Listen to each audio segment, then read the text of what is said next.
안녕하십니까. 저 한국경제신문 논설실의 허원순 위원입니다. 한국과 일본, 한일 관계가 요즘 참 어렵달까요? 참 그런 시기를 보내고 있습니다.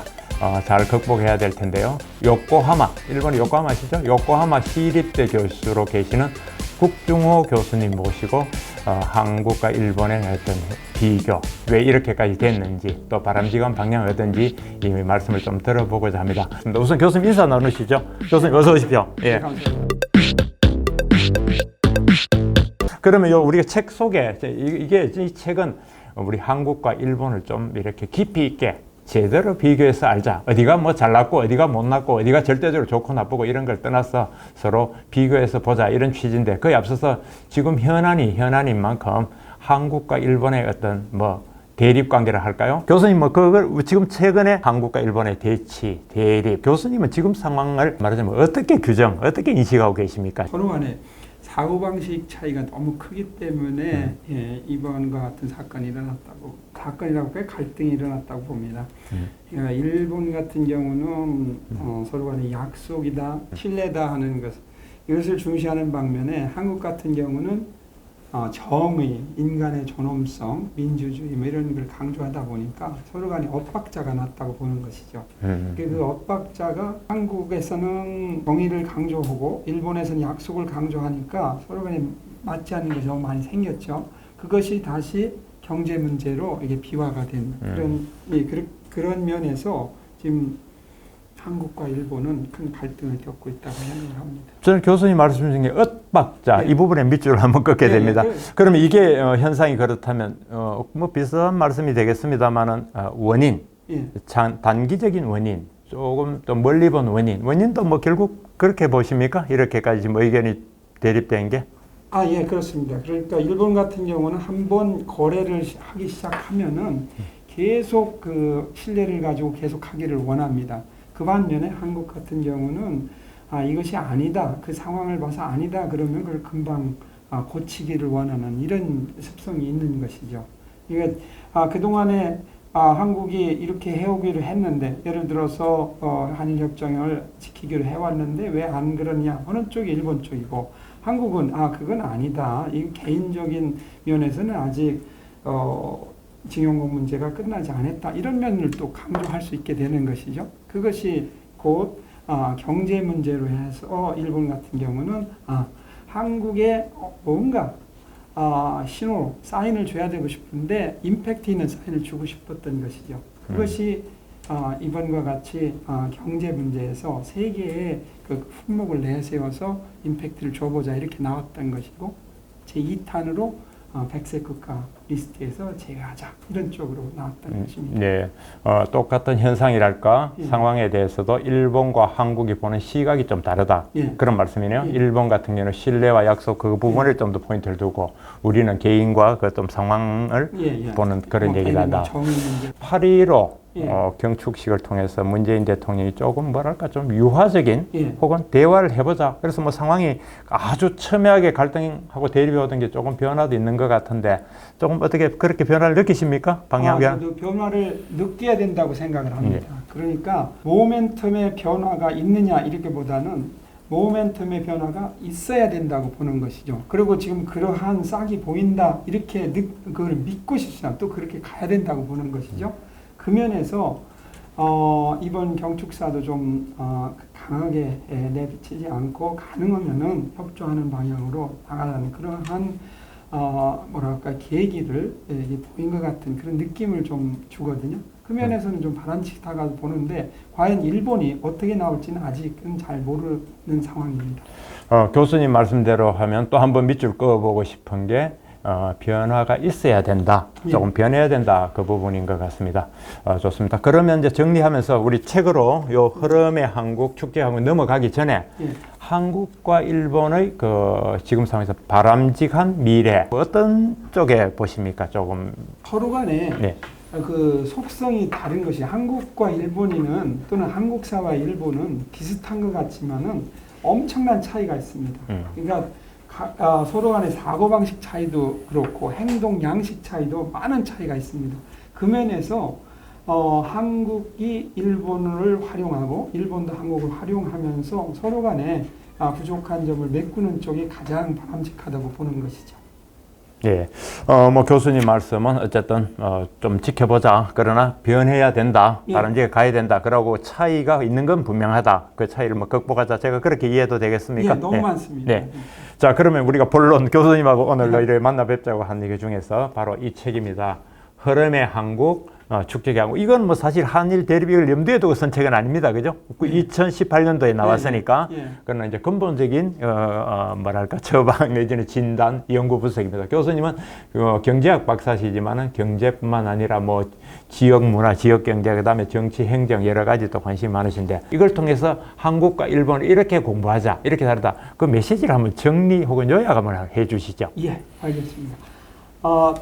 우선 그 말씀 드리기 전에요. 요즘 깜짝 놀라는 게 있습니다. 가끔씩 지인들이나 예. 아니면은 일본 분들 그다음에 한국 분들 만나고 했을 때 한국과 관련 있는 분들이 이 책에 대해서 관심을 많이 갖습니다.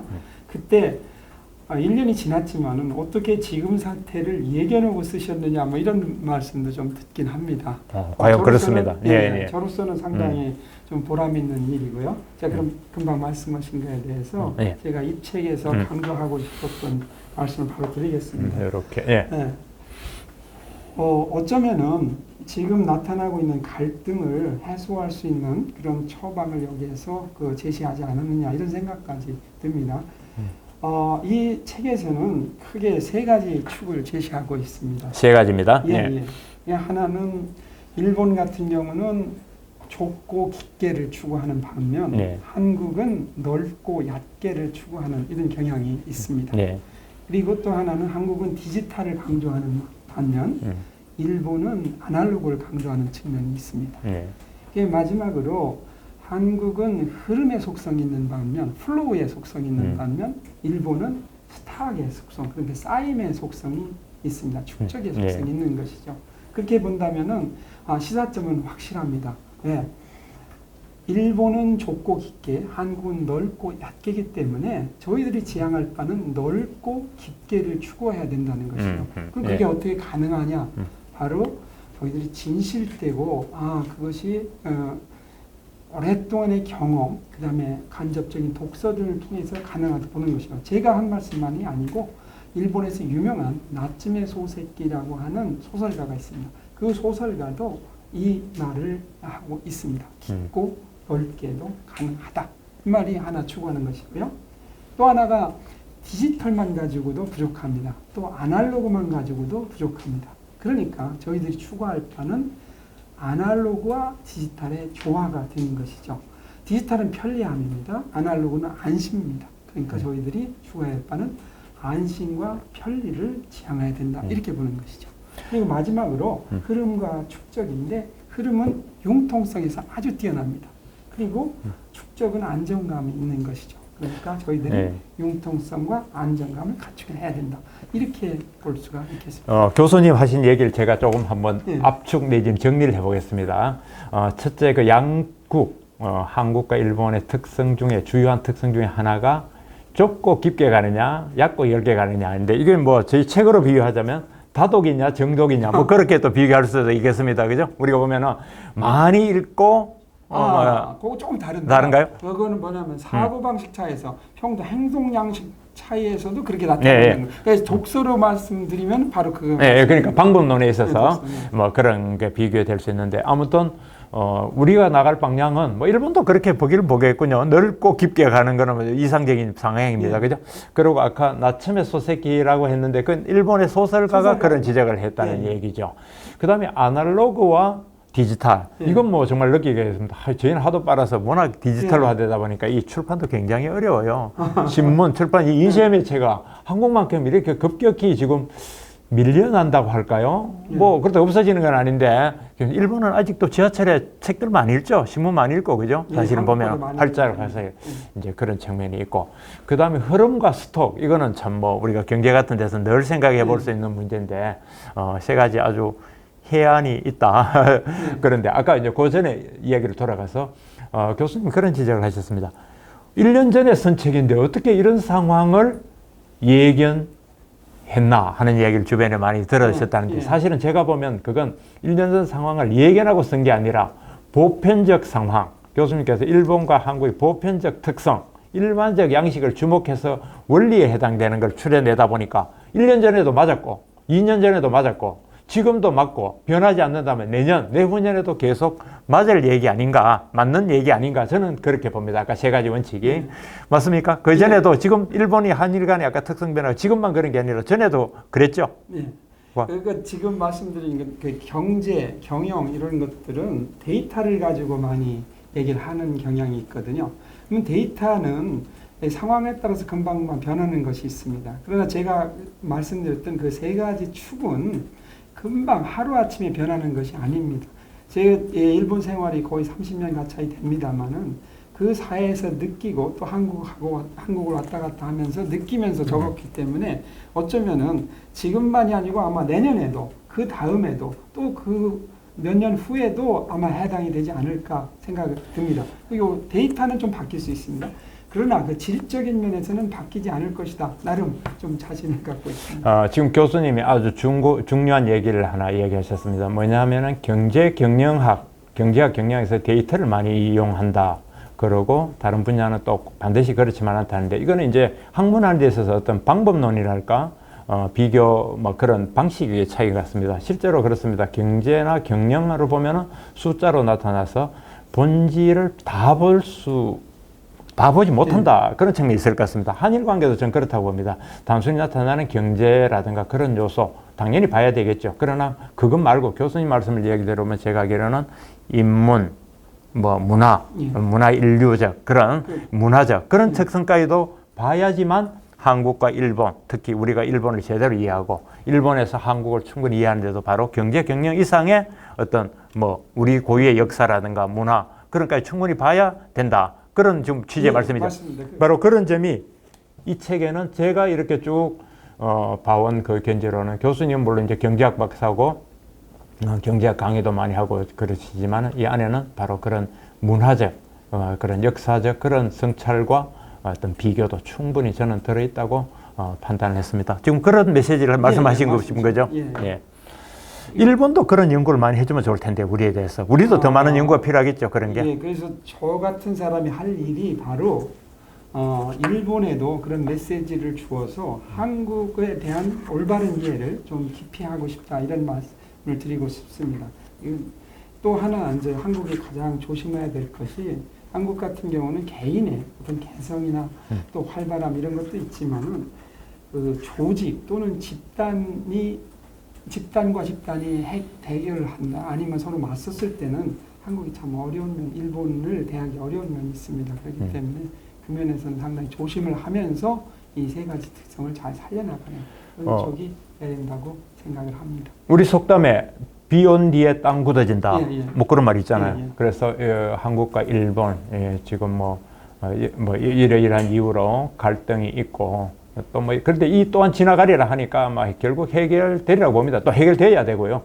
그래서 다만 그 문제는 이제 좀 더 근본적인 인식을 하고 이런 갈등이 서로 손해보고 서로 윈윈이 아니라 서로 루즈 되는 이런 일이 반복되지 않도록 하는 게 좋은데 그렇게 될는지 모르겠습니다. 정치인들은 혹시 뭐 너무 자극하는 건 아닌지 모르겠습니다. 아닙니다. 되도록 노력해야 되고요. 예. 그다음에 일본에서 일어나는 사고방식, 의사결정, 행동 패턴 이런 것들을 저희가 잘 이해할 필요가 있다는 생각입니다.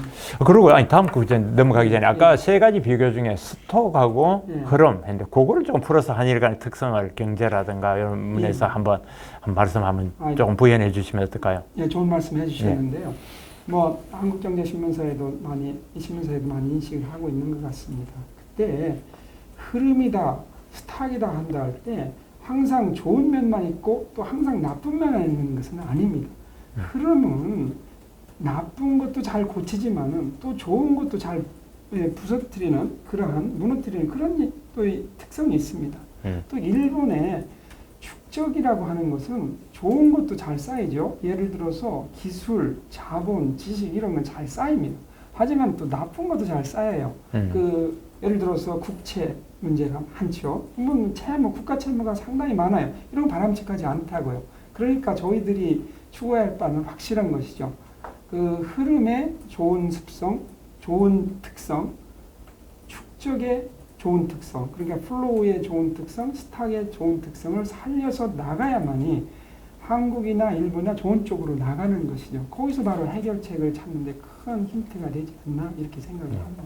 일본 같은 경우는 한국과 달라서 이 종적 사회입니다. 그러니까 낙간의 지혜라고 하는 사람이 있는데 그 사람이 종적 사회 인간관계를 썼거든요. 거기서 바로 일본의 좁고 깊게가 나타나는 그런 특성도 있는데요. 한 사람 한 사람이 많이 좁고 깊이는 들어가 있지만은 그러나 다른 측면에서 많이 알거나 그러지 못하는 경향이 있거든요. 그러니까 지금 돈소리님께서 말씀하셨던 것이 사람들이 그것도 읽었느냐 이것도 봤느냐 그러면 상당히 그거에 대해서 한 수 접고 들어가는 그런 경향을 보이게 되는 그렇죠. 것이죠. 예, 그리고 다시 우리 책으로 이야기했습니다. 책 여기 보면 흐름의 한국, 축적의 한국 했는데 이 교수님 여기에는 이제 큰 키워드가 죄송합니다. 흐름의 한국, 축적의 일본입니다. 예, 급하게 가다 보니까요. 어쨌든 이 책의 그 주된 흐름은 뭐 여러 가지 비교 문화도 있지만 경제 얘기입니다. 그래서 우리 한국의 경제가 적어도 2019년 8월 이 시점에서는 굉장히 사실 우리 경제가 어렵습니다. 그 어려운 얘기를 제가 이야기하자면 밤새도록 이야기해도 끝이 없는 거고요. 반면에 이 시점에서 일본은 최근 아베노믹스라고 해서 비교적 괜찮았습니다. 그죠? 아주 최근에 또 엔고 때문에 어려워진다는 얘기인데 양국 간의 지금 경제 현상 그리고 경제고 뭐 특성 요거 좀 책 내용과 연결해서 좀 설명해 주시죠. 한국이 생각하는 것 이상으로 일본은 지식, 기술, 자본 축적이 많습니다. 그러니까 우리가 지금 이걸 활용해야 된다는 차원에서 말씀드렸지 않습니까? 아베노믹스가 실시됐다고 해서 축적이 엄청나게 그 아베노믹스 기간에 쌓인 것은 아닙니다. 그렇지만은 아베노믹스의 가장 큰 특징은 그러니까 같은 크기가 있다 한다더라도 이 나눠갖기를 잘한 거예요. 그만큼 일본은 그 월급이 높지 않다 한다더라도 많은 직장을 얻는 쪽으로 이렇게 했어요. 그것이 단적으로 나타나는 것이 구인 배율이라는 지표가 있어요. 그 지표는 구인 배율, 구인수를 구직수로 나눈 것이에요. 1이면 구직수하고 구인수가 똑같은데 지금 1.63이나 돼요. 알기 쉽게 말씀드리면 163명이 필요한데 100명밖에 없다는 뜻이에요. 그런데 한국은 어떻습니까? 청년의 구직난이 심각하잖아요. 곧 한국이 일본을 많이 활용하면 그 문제를 많이 해결할 수 있는 것이죠. 아베노믹스가 지금 이루었던 것은 소득을 크게 높였다고 하기보다는 그동안에 있는 것을 자기 나름대로의 그 일본 국민들의 속성을 아니면 심리를 잘 활용해서 경제정책을 폈다는 것입니다. 그러니까 우리들이 봤을 때 아베노믹스 엄청 잘한다. 일본 입장에서 잘하는데 또 하나 그 말씀드릴 수 있는 대외적으로는 상당히 그 위상이 좀 떨어졌어요. 왜 그러냐면 N저가 됐어요. N의 가치가 내려간 것이죠. 그러니까 달러로 치면은 일본 경제 수준이 높아진 것은 아닙니다. 그렇지만은 엔화로 쳤을 때 일본 국내에서 경제 활동을 한다고 할 때는 소득 수준이 좀 높아졌어요.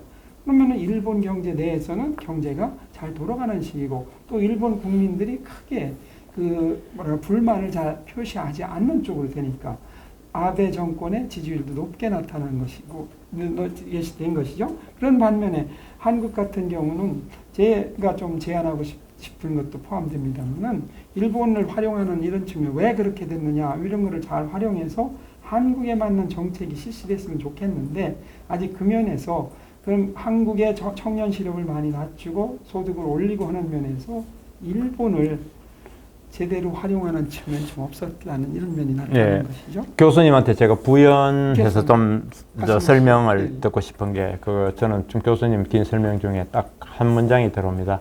일본은 기술과 자본이 굉장히 축적된 사회다. 지금 그렇게 말씀하셨어요.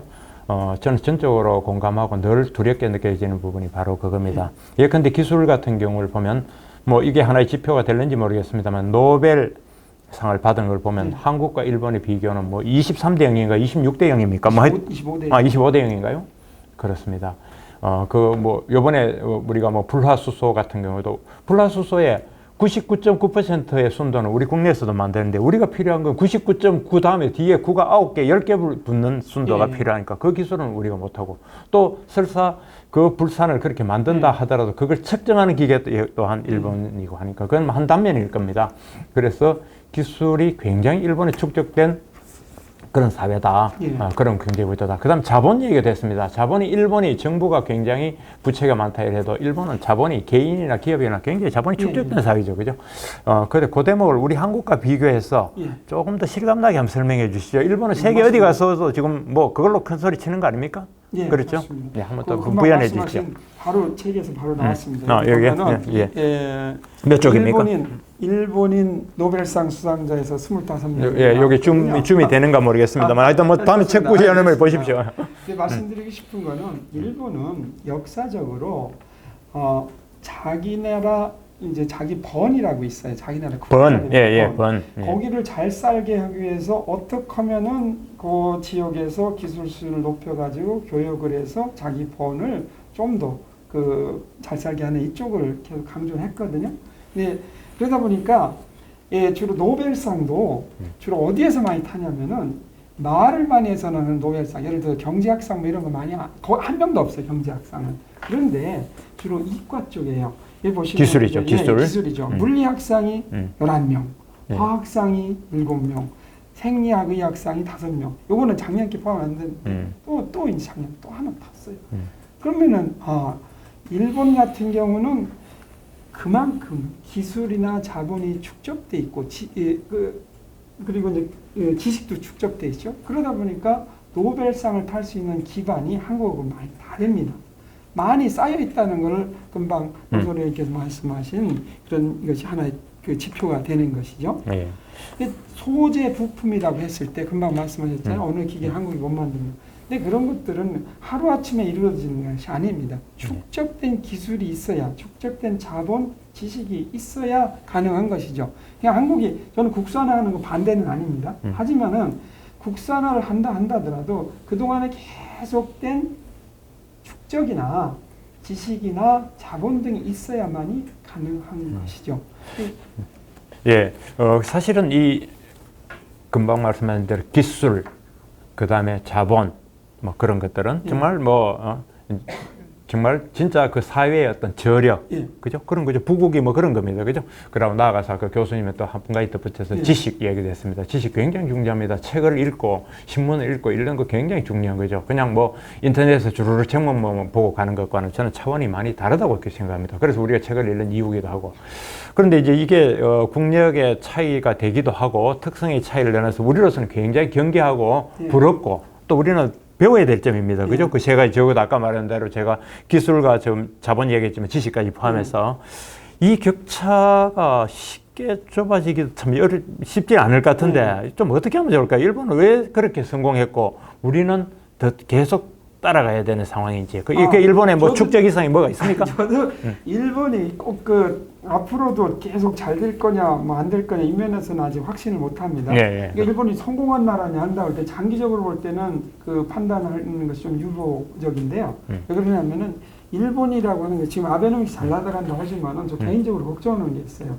아베노믹스 이후에 과연 일본 경제가 어떻게 될 것이냐, 이 면은 상당히 걱정스럽습니다. 왜냐하면 일본 경제가 지금 돈을 많이 벌어서 엔화 가치를 낮춰서 수출 기업을 좋게 했고 그것이 세금을 많이 거두는 쪽이 됐지만은 그러나 계속 돈을 풀 수가 없는 거예요. 언젠가는 거기서 벗어나야 돼요. 그걸 출구 전략이라고 하거든요.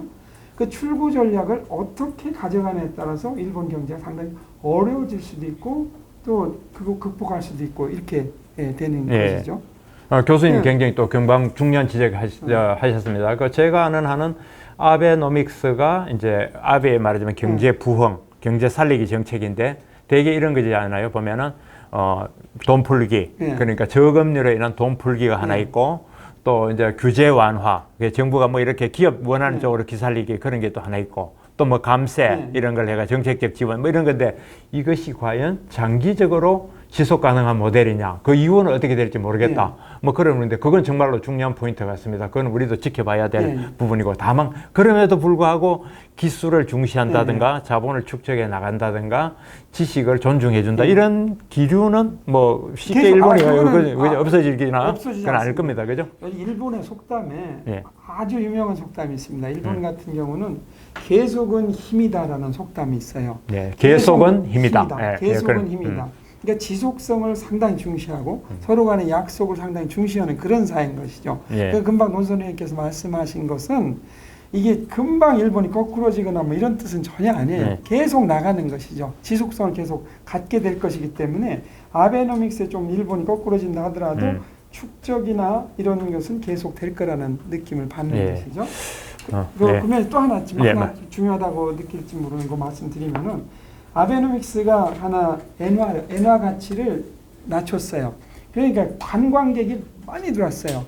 작년에 3,119만 명이나 들어왔어요. 일본으로 입국한 관광객이 3천만 이상. 3,119만 명이 들어온 거예요. 그 중에 한국인이 일본에 간 것이 2018년에 754만 명이에요.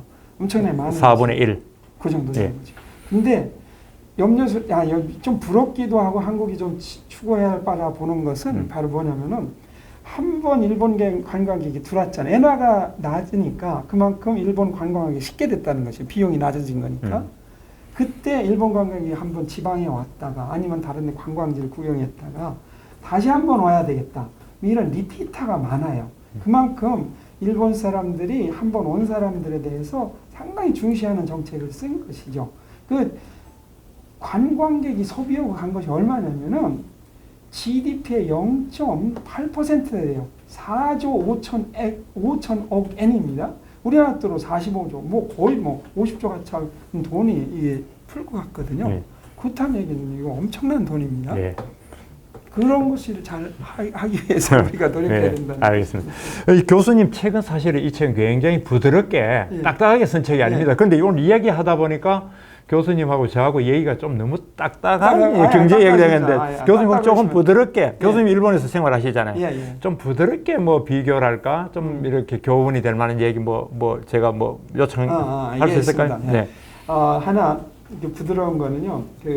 요즘 청년 취업이 어려우니까 하나 말씀드리죠. 일본 대학하고 한국 대학이 다른 것이 자기 지도 학생을 키우는 수업이 있습니다. 그걸 재미라고 합니다. 그래서 그 재미 학생, 그러니까 제 지도 학생을 키우는데 그 학생이 취업을 했다고 저한테 왔어요. 어디 가느냐 했더니 고향으로 돌아갑니다. 이렇게 하는 거예요. 고향에 있는 기업에 취업하기로 했습니다. 이렇게 한 거예요. 그러냐 했더니 무슨 기업이냐 했더니 컴퓨터 부품 업체입니다. 이렇게 한 거예요. 그 학생은 어디에도 취업할 정도의 능력이 있었다고 저는 생각합니다. 근데 취업하고 나서 한두 달 지났는데 그 학생한테 저한테 연락이 왔어요. 인사부장한테 연락이 올 겁니다. 이렇게 온 거예요. 왜 그러냐 했더니 알았다. 그러고서 이제 제가 인사부장이 왔을 때 그 인사부장하고 얘기를 했어요. 근데 인사부장이 와가지고 저한테 꼭 이렇게 절을 하는 거예요. 물론 일본 기업의 일본 기업의 인사부장이 저한테 이렇게 절을 탁 해요. 그래서 무슨 일이죠? 그랬더니 한마디 이게 저한테 아주 크게 남아 있는데요. 좋은 학생 보내주셔서 고맙습니다. 이렇게 하는 거예요. 상징적인 것이죠. 일본에는 지방에 있는 기업도 상당히 튼튼한 기업이 많고 또 지방에 있는 기업으로 우수한 인재가 간다는 이런 상징적인 사건이라고 할 수 있는 것이죠. 그렇군요.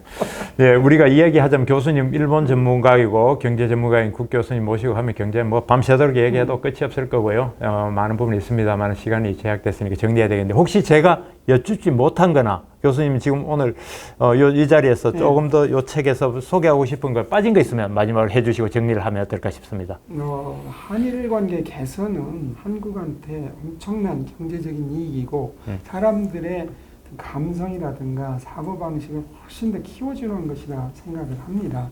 그러니까 저희들이 일본을 배척하는 것이 아니고 일본을 활용하는 전략이 훨씬 더 중요하다는 생각입니다. 그러니까 앞으로 너무 그 감정적인 대일보다는 저희들이 좀 이제는 좀 어른스럽게 일본을 알아서 좀 포용하고 일본을 이렇게 활용하면 우리한테 이게 득이 되는구나 하는 것을 느끼는 그러한 시대가 됐으면 좋겠습니다. 네, 교수님 아무리 말씀에 제가 뭐 사족 붙일 일은 거의 없습니다. 다만 이제 한 가지 이 자리에서 부탁드리고 싶은 것은 말씀하십시오. 객관적으로 냉철하게 잘 연구하셔가지고 우리가 좀 뭐랄까 아까 금방 말씀하신 그대로 좀 우리가 합리적, 이성적 그런 거라면 그런 식으로 이해할 수 있도록 많은 노력을 기울여 주십시오. 잠깐만요. 그 한마디 붙이겠습니다. 제가 마지막에 여기는 안 썼습니다. KJ망이라는 표현을 썼어요. K는 한국을 상징하고 J는 일본을 상징합니다. 그러니까 J는 종적인 현상이 상당히 강하거든요. 그러니까 횡적인 교류가 별로 없거든요. 그리고 이제 한국 같은 경우는 여기저기 많은 분야를 관여하니까 횡적인 교류도 상당히 있다고 생각합니다. 그러니까 잘 나가려면은 한국과 일본의 그런 좋은 습성을 살려서 KJ망, 그물이죠. K네트를 구성하면은 상당히 한국으로서도 큰 힘을 발휘할 수 있겠다. 좋습니다. 시줄과 날줄을 우리가 그렇죠. 한일에 같이 만들자 그런 얘기네요.